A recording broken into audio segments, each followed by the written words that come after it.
এবছর আমরা এমন একটি সময় জন্মাষ্টমী উৎসব উদযাপন করছি যখন ভয়াবহ বন্যায় বাংলাদেশের দক্ষিণ পূর্বাঞ্চলের 11টি জেলা ব্যাপকভাবে ক্ষতিগ্রস্ত হয়েছে। বেশ কয়েকজনের প্রাণ গেছে, কৃষি প্রাণী সম্পদ সহ সম্পদেরও যথেষ্ট ক্ষতি হয়েছে। বন্যা কবলিত এলাকার লোকজন মানবতর জীবনযাপন করছে। অসহায় এসব লোকদের নিরাপদ আশ্রয়ের পাশাপাশি জীবন ধারণের জন্য খাদ্য, পানি ও ঔষধ সহ বহুমুখী সহায়তা প্রয়োজন। সরকার বন্যা কবলিত মানুষের সহায়তায় সর্বাত্মক প্রয়াস চালিয়ে যাচ্ছে।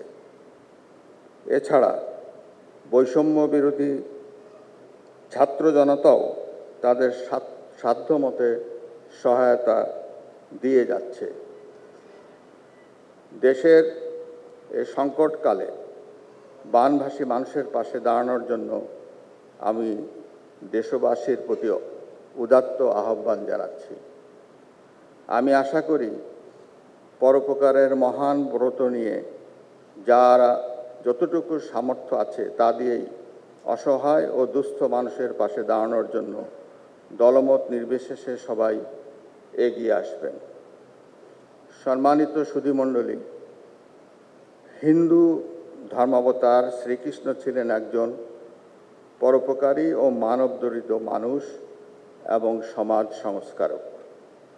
সমাজ থেকে অন্যায়, অত্যাচার, নিপীড়ন ও হানাহানি দূর করতে মানুষে মানুষে অকৃত্রিম ভালোবাসা ও সম্প্রীতির বন্ধনে গড়ে তোলাই ছিল শ্রীকৃষ্ণের মূল দর্শন।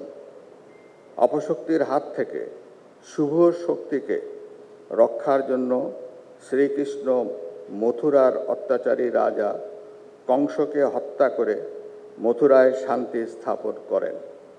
শ্রীকৃষ্ণের ভাব ও দর্শন যুগে যুগে ধরে হিন্দু সমাজ ও সংস্কৃতিকে গভীরভাবে প্রভাবিত ও অনুপ্রাণিত করছে। প্রিয় সুধী, বাংলাদেশ সাম্প্রদায়িক সম্প্রীতির দেশ। সাম্প্রদায়িক সম্প্রীতি আমাদের সংস্কৃতির অনন্য বৈশিষ্ট্য।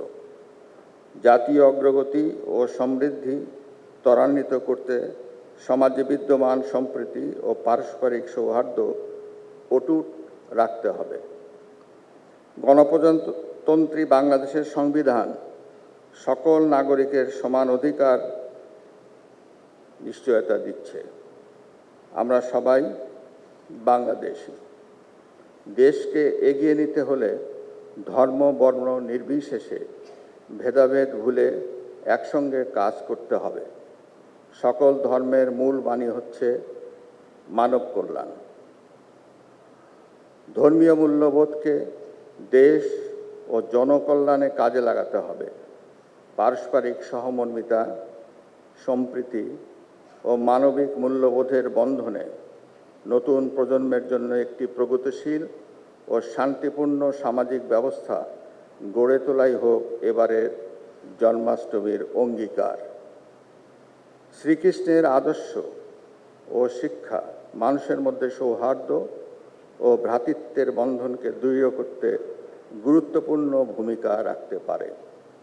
আন্তর্জাতিক পরিমণ্ডলে আমাদের সম্প্রীতি ও সাংস্কৃতিক ঐতিহ্যকে তুলে ধরতে সমাজের ধর্মীয় সম্প্রীতি বজায় রাখার পাশাপাশি পরম সহিষ্ণু ও সহনশীল আচরণ করতে আমি সকলের প্রতি আহ্বান জানাচ্ছি।